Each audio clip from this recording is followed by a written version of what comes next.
سورہ سبا کا ابتدائی حصہ میں نے ذکر کیا تھا کہ پہلی 9 آیات میں اللہ رب العالمین ان کے چند دعووں کا بھی ذکر کریں گے اور ان کا جواب بھی دیا جائے گا۔ ابھی ہماری آج کی اس ملاقات میں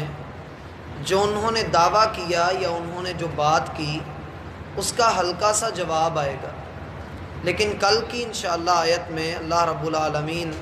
ان کی بات کا تفصیلی جواب بھی انشاءاللہ ذکر کریں گے۔ ہمارے سامنے مسلمانوں کا، اہل علم کا وہ قول ہے جس میں اہل علم نے کہا کہ اللہ رب العالمین نے جو کچھ بھی محمد صلی اللہ علیہ وسلم پہ نازل کیا ہے وہ برحق ہے اور سیدھے راستے کی طرف رہنمائی کرتا ہے۔ اس کے جواب میں کافر لوگوں کی گستاخی کا انداز دیکھیے کہ اللہ فرماتے ہیں وقال الذین کفروا، کافر لوگوں نے اس بات کے جواب میں یہ کہا ہل ندلکم، کیا ہم تمہیں ایسی بات کی خبر دیں؟ دلہ یا دلو کا معنی ہوتا ہے ایک دوسرے کی رہنمائی کرنا، ایک دوسرے کی ہاں میں ہاں ملانا، اور اگر کوئی اکھڑ رہا ہے تو اسے دلیل کے بلبوتے پہ ساتھ ملا کر رکھنا۔ ہل ندلکم، کیا ہم تمہیں ایسی بات کی خبر نہ دیں،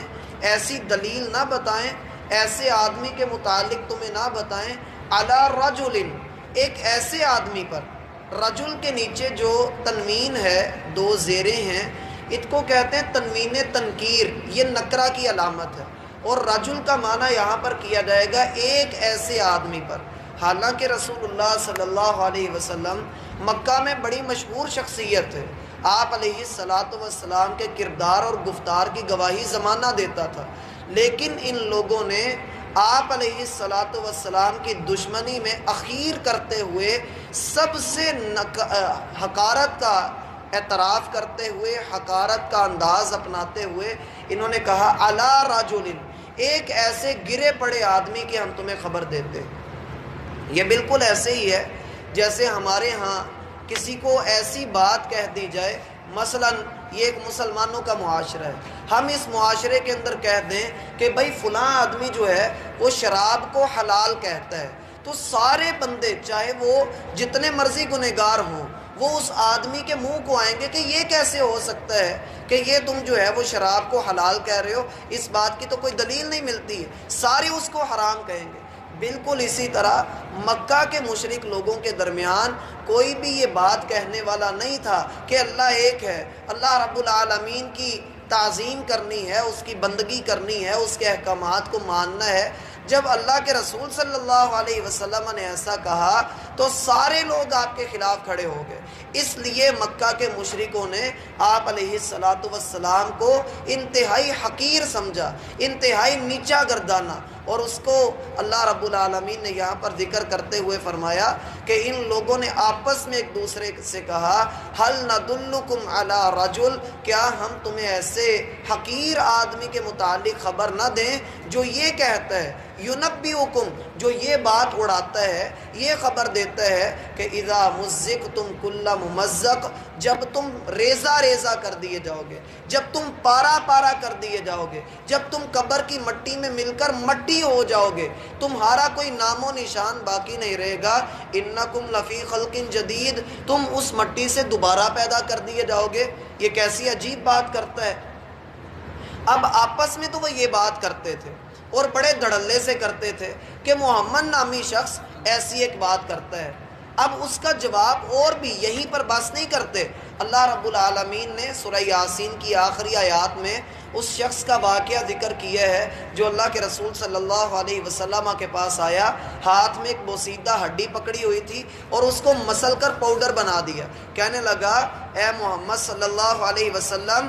کیا تیرا رب اس بوسیدہ ہڈی کو دوبارہ زندہ کرنے پر قادر ہے؟ یحیی العظام وہی رمیم، کیا تیرا رب ان ہڈیوں کو جو مٹی بن چکی ہیں، برادہ بن چکی ہیں، کیا تیرا رب ان کو زندہ کر سکتا ہے؟ قل یحییھا الذی انشأھا اول مرہ، اس کو کہہ دیجئے کہ میرا رب جس نے اس کو پہلی بار میں پیدا کیا تھا دوسری بار بھی پیدا کر دے گا، وَهُوَ بِكُلِّ خَلْقٍ عَلِيمٌ، وہ ہر چیز کی بناوٹ کو بڑی اچھی طرح سے جانتا ہے۔ کیا ان کو یہ علم نہیں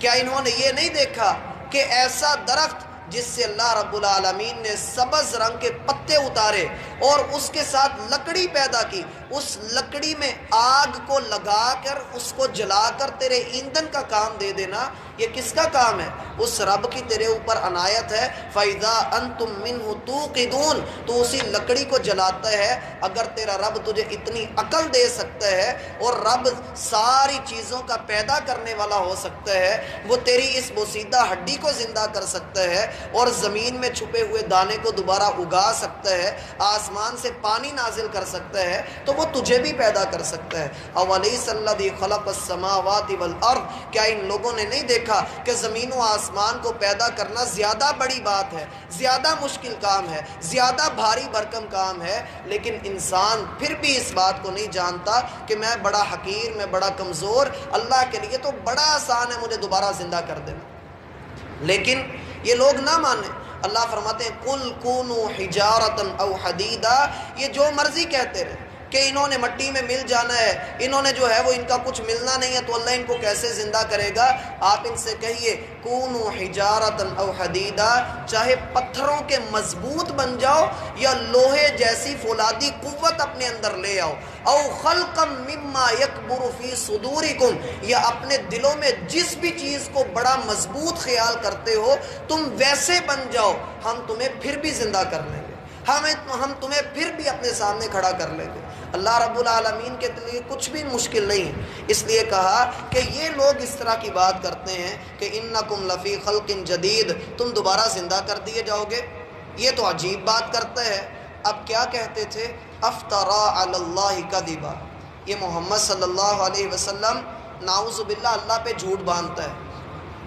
ہرقل کے دربار میں ابو سفیان جب یہ مسلمان نہیں ہوئے تھے، انہوں نے ہرقل کے سامنے بتایا، ہرقل کے پاس اس وقت تک یہ جو ہے خبریں پہنچ چکی تھیں کہ مکہ کے اندر جو ہے ایک نبی نے ایک شخص نے نبی ہونے کا دعویٰ کیا ہے۔ تو ہرقل نے کئی ایک سوال کیے، صحیح بخاری کے بالکل ابتدا میں ہی حدیث آتی ہے، تو اس نے بڑے سوال کیے، ان میں سے ایک سوال یہ تھا کہ کیا وہ جھوٹ بھی بولتا ہے؟ تو ابو سفیان کہنے لگا کہ جھوٹ کا تو مجھے پتہ نہیں، لیکن اتنا ضرور ہے کہ اس نے کبھی ہمارے ساتھ جھوٹ نہیں بولا، اب اللہ پر وہ جھوٹ باندھتا ہے اس کا مجھے پتہ نہیں۔ ہرقل کہنے لگا یہ ممکن ہی نہیں ہے، ہو ہی نہیں سکتا کہ ایک آدمی انسانوں کے ساتھ تو سچ بولے اور اللہ کے بارے میں جھوٹ بولے، وہ تمہیں جو بھی بتاتا ہے وہ سچ بتاتا ہے۔ ابو سفیان رضی اللہ عنہ بعد میں اسلام قبول کر چکے تھے، تو بتانے کا مقصد یہ ہے کہ یہ لوگ اللہ کے رسول پر یہ الزام لگاتے تھے کہ افترا علی اللہ کذبا، یہ اللہ پر جھوٹ باندھتا ہے، لیکن اس دعویٰ یہ کہنے کے بعد خود سوچ میں پڑ جاتے تھے کہ یار جس بندے کو ہم کل تک صادق کہتے تھے کہ سچوں میں سے یہ سچا آدمی ہے، اس کی سچائی کی ہم گواہی دیا کرتے تھے، کیا یہ ممکن ہے کہ یہ اللہ پر جھوٹ باندھے؟ تو اللہ رب العالمین نے اس کا جواب سورۃ الحاقہ میں بھی دیا ہے۔ اللہ فرماتے ہیں وَلَوْ تَقَوَّلَ عَلَيْنَا بَعْضَ الْأَقَاوِيلِ، اے محمد صلی اللہ علیہ وسلم اگر آپ اپنی طرف سے کوئی بات ہماری طرف گھڑ کے منسوب کر دیتے، لَأَخَذْنَا مِنْهُ بِالْيَمِينِ، ہم آپ کا داہنا ہاتھ پکڑ لیتے، لَقَطَعْنَا مِنْهُ الْوَتِينَ، آپ کی شاہ رکھ کاٹ ڈالتے، فَمَا مِنْكُمْ مِنْ أَحَدٍ عَنْهُ حَاجِزِينَ، پھر کوئی آپ کو بچانے والا بھی نہ ہوتا۔ تو یہ اتنا سخت قسم کا کام کیا اللہ کے رسول صلی اللہ علیہ وسلم ایسا کر سکتے ہیں؟ ہرگز نہیں، آپ کی ذات سے ایسی امید نہیں کی جا سکتی۔ تو یہ لوگ جو اس طرح کی بکواس کرتے ہیں کہ افترا علی اللہ کذبا، اس نے اللہ پر جھوٹ باندھا ہے، تو یہ ایک بے بنیاد بات کر رہے ہیں۔ اور اسی حوالے سے پہلے تو کافر یہ اعتراض کیا کرتے تھے، لیکن آج کل کے مسلمان بالخصوص منکرین حدیث جو احادیث سنتے ہیں ان پر اعتراضات کرتے ہیں اور اللہ کے رسول کی شان میں گستاخیاں کرتے ہیں۔ انتہائی عجیب و غریب معاملات ہیں۔ جہلم کا رہنے والا وہ مرزا علی اور اسی طرح یہ جھال کے اوپر جو مولوی اسحاق جھالوی تھا، یہ دونوں اس کام کے علم بردار رہے کہ احادیث کا انکار کرنا اور ان کے غلط معانی اور مفاہیم لوگوں کے درمیان بیان کرنا۔ یاد رکھیے اہل علم نے جو ہمارے اس شہر کے ہیں یا دیگر پورے پاکستان کے اہل علم ہیں، ان سب نے ان دو بندوں سے برات کا نہ صرف یہ کہ اظہار کیا ہے، بلکہ ان کے خلاف ایک ٹیم کام کر رہی ہے شیخ ابو یحییٰ نور پوری حافظہ اللہ کی رہنمائی میں، انہوں نے ان دونوں کو جو منکرین حدیث ہیں اور بڑا کام کر رہے ہیں لوگوں کے درمیان اس بات کو لے کر کہ احادیث تو اس طرح اتنی سالوں بعد لکھی گئی، احادیث پر اعتراضات، اللہ کے رسول پر اعتراضات، سیدہ عائشہ پر اعتراضات، ابو ہریرہ رضی اللہ عنہ پر اعتراضات، یہ کسی موقع کو ہاتھ سے جانے نہیں دیتے۔ اور پیچھے کون سی لابی ہے؟ شیعہ حضرات ان کے پیچھے کھڑے اور ان کو سپورٹ کر رہے ہیں۔ تو اس لیے افطرا علی اللہ کذبا، اللہ پر جھوٹ باندھنے والے۔ ابھی کل ہی کی بات ہے کہ ایک کلپ سامنے آیا، وہ بدبخت کہتا ہے کہ جس بھی صحابی نے علی رضی اللہ عنہ کے ہاتھ پر بیعت نہیں کی وہ جاہلیت کی موت مرا ہے۔ اس نے یہاں تک بکواس کی ہے، جو مرزا علی جہلم کا رہنے والا ہے، جس صحابی نے علی رضی اللہ عنہ کے ہاتھ پر بیعت نہیں کی وہ جاہلیت کی موت مرا ہے۔ تو نعوذ باللہ اس میں سیدنا ابو ہریرہ، سیدنا عبداللہ بن عمر بن عاص، سیدنا عبداللہ بن عمر، سیدہ عائشہ، ازواج مطہرات اور کتنے صحابہ کرام آ جاتے ہیں جن کے بارے میں وہ یہ کہہ رہا تھا کہ انہوں نے ابو بکر صدیق رضی اللہ عنہ کو خلیفہ بنا لیا، علی کو خلیفہ نہیں بنایا۔ لہٰذا پہلی بات تو میں یہی یہاں پر آپ کو کہوں گا کہ اس طرح کے فتنوں سے بچیے اور دین اسلام کے ساتھ تمسک اختیار کیجیے۔ یہ وہ لوگ ہیں جو بڑے دھڑلے کے ساتھ اپنی بات کر بھی جاتے ہیں اور بندے کو پتہ بھی نہیں لگتے اس کے ایمان پر ڈاکہ ڈال جاتے ہیں۔ اپنے ایمان کو بچائیے۔ اللہ کے رسول صلی اللہ علیہ وسلم کی احادیث، آپ کا یہ قرآن، اس کی حفاظت کرنا ہم سب پر لازم ہے۔ یہ نہ ہو کہ کوئی بندہ ہمیں غلط فہم دے کر ہمیں دین سے دور کر دے اور ہماری زبان سے صحابہ کے بارے میں غلط الفاظ نکلوا لے۔ جیسا کہ پچھلے دنوں میں جب یہ رجب کا مہینہ گزرا ہے تو معاویہ رضی اللہ عنہ کے بارے میں لوگوں کی زبان سے بڑے بڑے گندے الفاظ بھی سنے گئے ہیں۔ تو ہمیں ان چیزوں کے اوپر غور کرنا چاہیے۔ افطرا علی اللہ کذبا، یہ سیدھا سیدھا اللہ پر جھوٹ باندھنا ہوتا ہے۔ ام یقولون بہ جنہ، یا یہ کافر لوگ کہتے ہیں کہ اس محمد صلی اللہ علیہ وسلم کو نعوذ باللہ جادو ہو گیا ہے، یہ مجنون ہو گیا ہے، دیوانہ ہو گیا ہے، پاگلوں کی سی باتیں کرتا ہے۔